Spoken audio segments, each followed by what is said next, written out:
Þá er komið að 5. lið á dagskrá, Gleradalur, breyting á deiliskipulagi akstursíþrótta og skotsvæðis og til máls tekur bæjarfulltrúi Þórhallur Jónsson.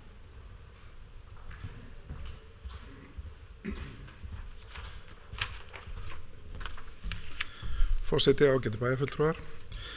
Þetta er liður 6 í fundargerð skipulagsráðs dagsettir 13. febrúar 2019.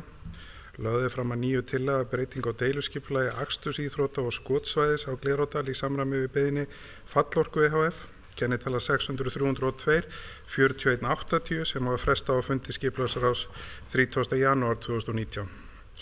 Í breytingunni felst að lega göngustígs breytist lítillega á 1500 metra kafla og öryggismörk skotsvæðis minnka auk minniháttar breytinga á legu aðrennslíspípu til samræmis við verk hönnun og endanlega legu.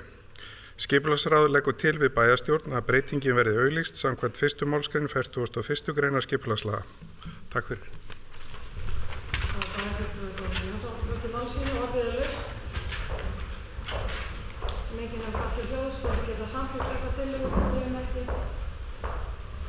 Það er 11, takk fyrir það.